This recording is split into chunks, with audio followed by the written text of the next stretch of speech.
Fake it till you make it. A generic piece of advice referring to the idea that if you project an air of confidence and competence in your work, eventually you'll manifest your way into a position of success where you feel like you'll know what you're doing. In the case of Eliezer Maslia, he may have taken that advice a little bit too literally. Hello ladies, men, and non-binary friends. Welcome back.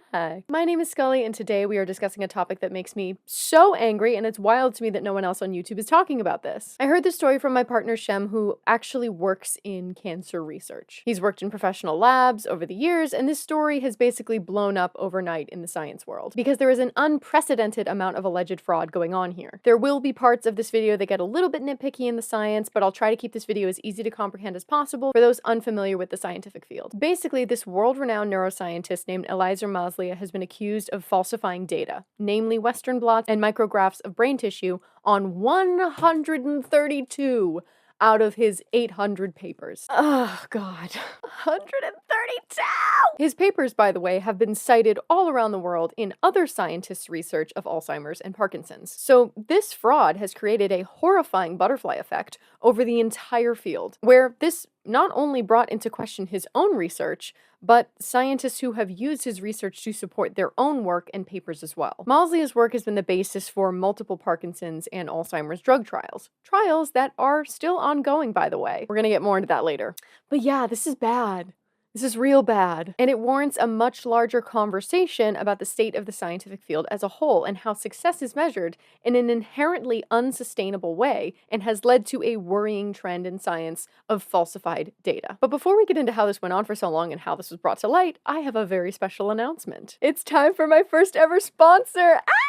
I'd like to thank Aura for sponsoring this video. Oh my god, I can't believe I get to say that. Dell, AT&T, and Ticketmaster have all had data breaches this year with millions of customers' data released online. I'm sure you're all aware of the National Public Data Breach that led to pretty much every American social security number being posted online. Oh my god. My credit card was actually hacked after this breach, and I was in the process of looking for a kind of software to protect me from this in the future. I work 2 jobs. The only person who should have access to my money is me. Aura reached out and I tried the product, and oh my god, it actually has so many more features than I expected. I'm so used to the shit that I pay for doing the absolute bare minimum and making me pay extra for like add-ons, but Aura has literally everything you'll need to protect your personal information online. They have your real-time credit score, they can freeze your credit so no one can open credit cards in your name without knowing, they can see if any of your emails or passwords have been leaked on the dark web, they have real-time alerts if your data has been compromised, including your bank accounts. Aura auto-scanned my entire computer of hundreds of thousands of files for viruses and malware, and now anything I download, they will scan for me. They'll contact data brokers for you so they stop selling your information. And there's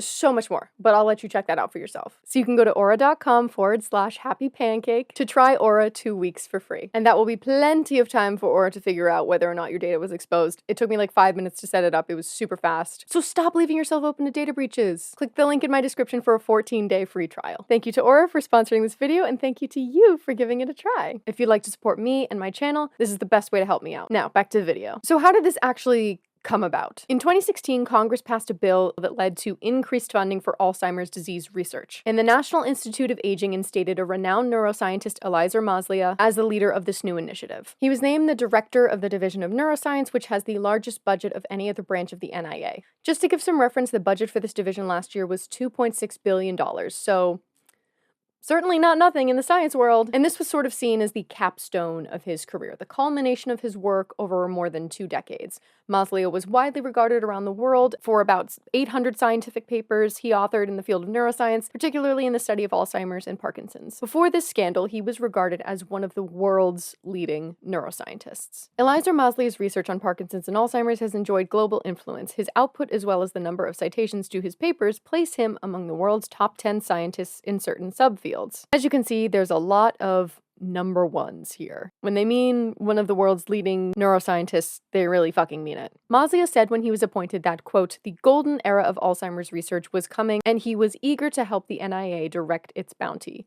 Quote, I am fully committed to this effort. It is a historical moment. And ironically, on paper, he looked like a perfect candidate. But this quote here couldn't have aged worse. Over the past 2 years, an investigation into Maslia has taken place. A team of forensic analysts and fellow neuroscientists from the American Association for the Advancement of Science wow, that's a mouthful, wrote a 300-page dossier dissecting suspicious and seemingly falsified data as early as 1997! 1997! Up until 2023. That's 26 years. 26 years. The dossier was examined by 11 different neuroscientists who were appalled at what they saw. Breathtaking, says neuroscientist Christian Haas of the Ludwig Maximilian University of Munich. People will, of course, be shocked, as I was. I was falling from a chair, basically. These researchers all agreed that most of the suspicious work, quote, can't be reasonably explained as careless errors or publishing anomalies. God damn it, I can't fucking say it. I'm floored, says Samuel Gandy, a prominent neurologist at the Mount Sinai Alzheimer's Disease Research Center, who was visibly shaken during a video interview. Hundreds of images. There had to have been ongoing manipulation for years. Gandy was disturbed, for example, that Mosley and colleagues seemed to have used the same image of mitochondrion, a cellular energy-producing structure, in 2 articles on different topics published 2 years apart in different journals. The bus driver could see that they are identical. Several of the neuroscientists who reviewed the dossier says it seems implausible that Mosley was duped by a colleague. Given the extended time frame and huge number of different collaborators and co-authors on these papers, possible misconduct by a rogue postdoc or a collaborating scientist doesn't apply here, says Tim Greenemeyer, director of the University of Pittsburgh Institute of Neurodegenerative Diseases. I have a hard time believing that he didn't know, whether he changed the images himself or somebody else did so on his behalf. The volume of papers and resources involved are enormous, as is Dr. Mosley's leadership and influence in the field, including drug development pipelines, says Vanderbilt University scientist Matthew Scragg, one of those who helped assemble the dossier. That makes it a very influential example of possible misconduct. And Mosley is the only name that is on every single one of these papers in question. The NIH reportedly launched its probe into potential research misconduct in May of 2023, after it received allegations from the Health and Human Service Office of Research Integrity that same month. The investigation phase began in December 2023 and concluded on September 15, 2024. The institute subsequently notified HHSORI of its findings. This was the statement released by the NIH. Following an investigation, the National Institute of Health has made findings of research misconduct against Eliezer Mosley due to the falsification and/or fabrication involving reuse and relabel of figure panels representing different experimental results in 2 publications. NIH will notify the 2 journals of its findings so that appropriate action can be taken. Currently, Dr. Mosley is not serving in the capacity of director of the NIA-DN. Amy Kelly, MD, NIA Deputy Director, is also serving as the acting NIA-DN Director. Beyond this information, NIH does not discuss personnel matters. Any allegations involving Dr. Mosley as NIH-supported extramural research prior to joining the NIH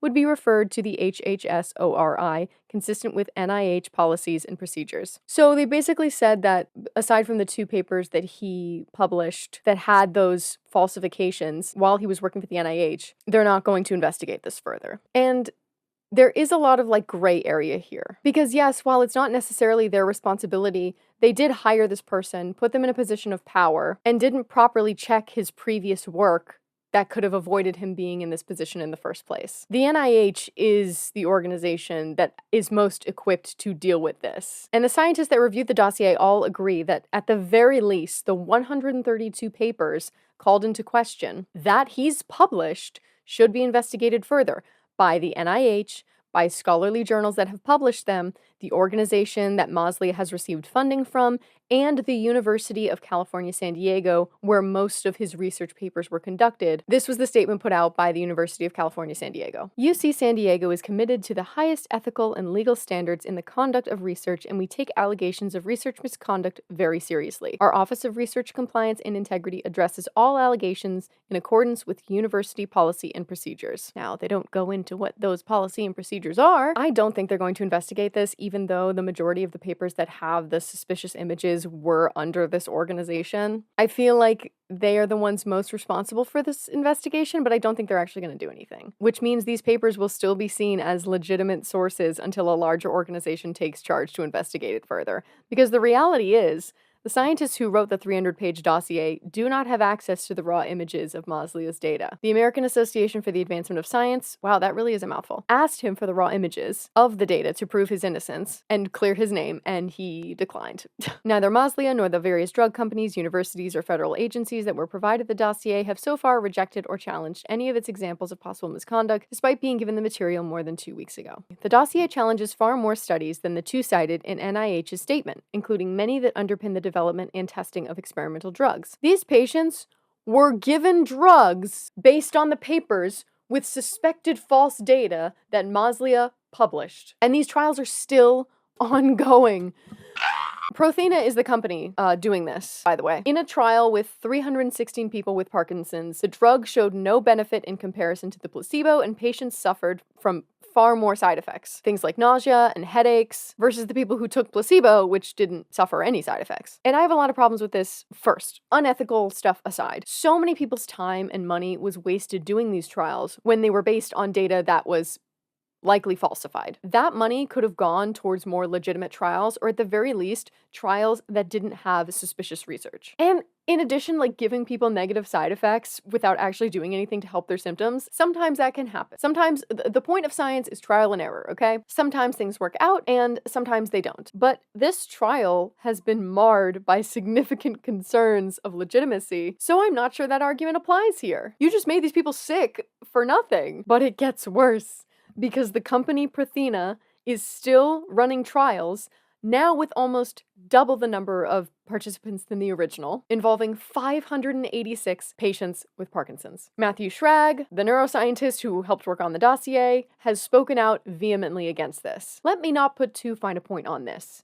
The ongoing phase 2 trial should be shut down. Now, this is unfortunately not uncommon in the scientific field. I mean, this particular instance, 132 papers of seemingly falsified data, basically throughout his entire career, that is insane. That's worth noting. But falsified data in the scientific field, unfortunately, is not uncommon. And there's a few problems with this, again, aside from the ethical point of view. There's no real punishment set for this. Maslia might face punishment for misuse of government funds. He might face punishment for the drug trials if people sue him, but because the symptoms were so mild, like nausea and headaches, I don't see that happening. And it's very unlikely, based on what I've read just to prepare for this video, that he will face any sort of legal action for this. But I'm also not a lawyer. But my understanding is that there aren't really any actual laws or tangible consequences in place when something like this happens. He got fired, and that is certainly a tangible consequence, but that also doesn't always happen when this falsification takes place. I imagine Maslia's career in science is done, but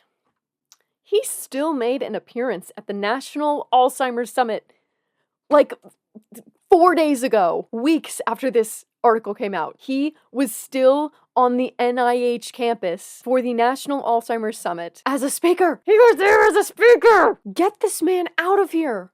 What are you doing? This is such a bad look, and it makes it seem like you don't even fucking care. The other glaring issue in the science world, aside from there not being any real punishment for people falsifying data, is the publish or perish mindset. And for anyone actually in the scientific field, are very familiar with what that means, and the rest of you can kind of piece together what it means. Universities and research institutes commonly use the rate of publications as a key indicator of research productivity and reputation. The Times Higher Education Index, which ranks these institutions, assigns 60% of its score to research, and the publications are fundamental to this score. Additionally, publications are closely tied to individual career advancement. They influence decisions on tenure, promotions, and secure funding. These factors create a publish or perish environment, a term first coined in 1942 by sociologist Logan Wilson. Recent evidence indicates the constant pressure to generate data and publish papers may be affecting the quality of research and fueling retractions of research papers. Retraction Watch is one of the largest databases to monitor scientific retractions.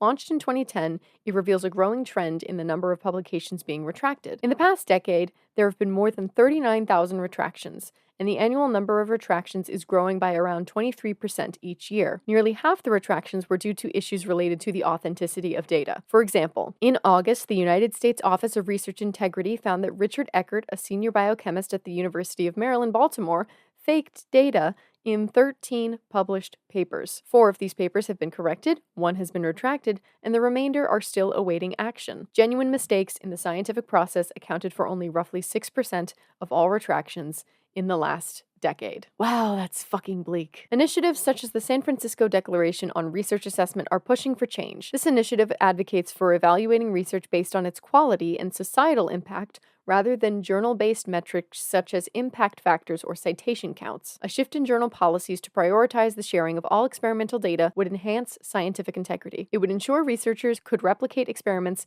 to verify others' results. These fields, both Alzheimer's and Parkinson's, need a reset, Matthew Schrag told Fierce Biotech in an interview. We need to look at this with an understanding that research integrity is a significant problem, and we need to come in and make sure that we are chasing the right targets and that we are universally committed to the well-being of our patients. Remember when I said that Mausley's department got $2.6 billion in funding from Congress? I want to briefly compare that to the $816.7 billion our Defense Department was allotted last year. One of the reasons why these scientists are so desperate to publish is because it's so competitive. We should have as many scientists as possible working on things like curing cancer, Alzheimer's, Parkinson's, but the public funding is just not there. I'm not saying you should ever fake scientific data, because that is all sorts of fucked up. But I'm also not going to pretend like the publish or perish mindset isn't rooted in the upsetting reality that this country does not focus on funding things that will actually help its own people. Current practices in the peer review process don't really reward negative results because there's no money in it. Saying X treatment or drug doesn't have an effect is much less impressive than saying X drug or treatment cures the disease. And with positive results comes more money because people want to get involved in something on the ground floor. More results means more funding, means more money, means more job security, more accolades, more opportunities employment-wise, and the ability to continue running a lab and doing research. In reality, the point of science isn't to get it right.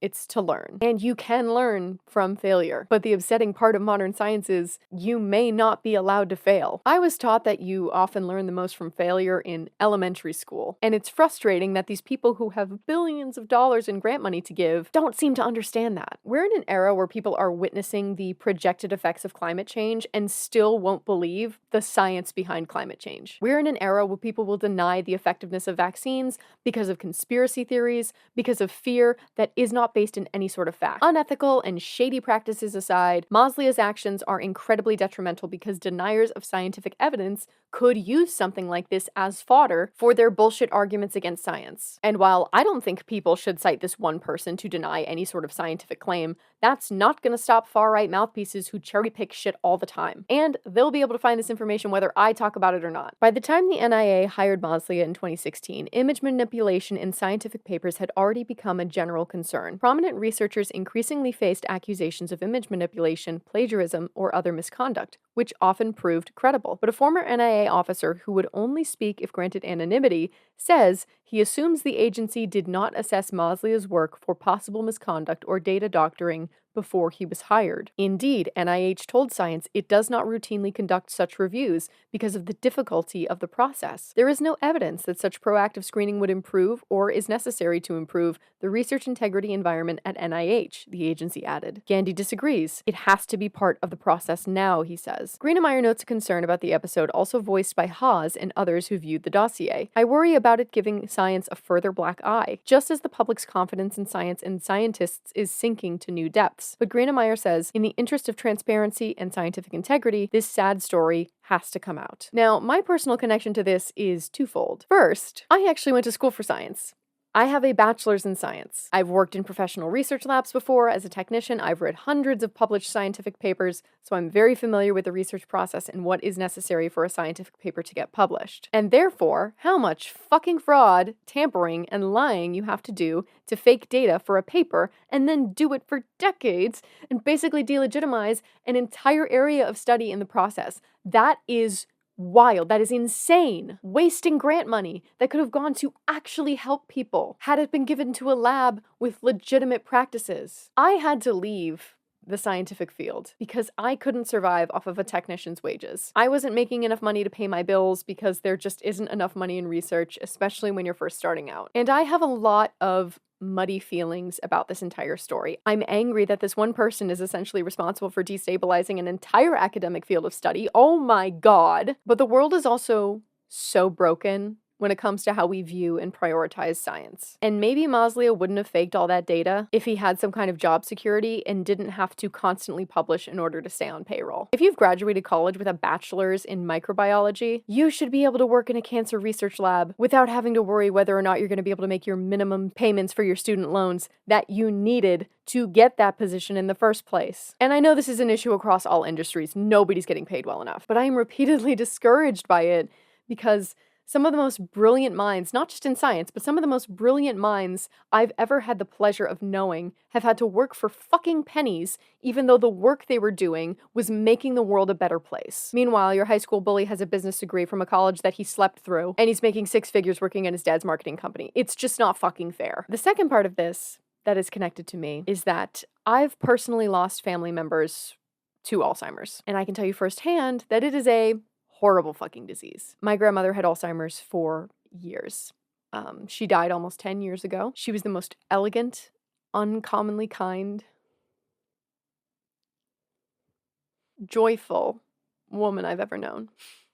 She was a piano player and a singer. She had a beautiful voice. One time when I was a little girl, I plucked some flowers from my grandfather's garden and he got so mad at me. But before he could scold me, she sort of like pulled him back and was like, just let her play with the flowers. Let her play with the flowers.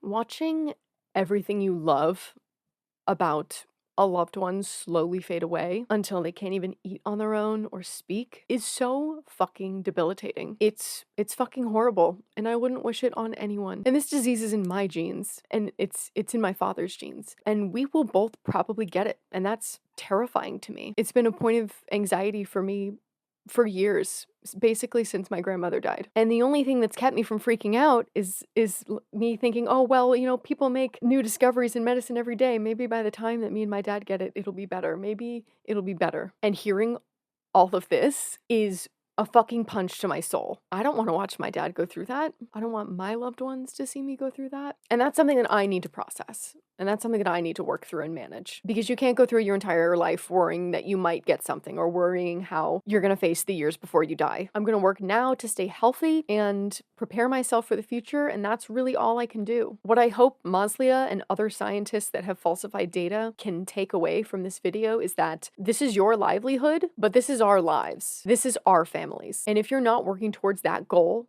with honesty and with integrity and care, then what are you doing? You've disgraced and forsaken what science is all about. And in addition, you've abandoned the humanity behind what you're doing. And that's a fucking disgrace. As always, I have Rowan's GoFundMe linked below. She was supposed to attend university this year, but her school was bombed by the occupation. If you're not able to donate, that's okay. Make sure to leave a like and a comment to boost the algorithm, because there's gotta be someone on this godforsaken app that can give $1 or $2. I recently finished a D&D campaign where all the ad revenue goes directly to Palestinian families, so by literally watching D&D, you are helping the people of Palestine. I have a playlist linked in the upper right corner and in the description as well. Make sure to check out our sponsor, Aura. Like I said, it really helps my channel and helps me, and it might help me work with them in the future if you check them out, which would be awesome. Thank you so much for watching and for being here. Please take care of yourselves. Subscribe if you want to hear more from me. Bye.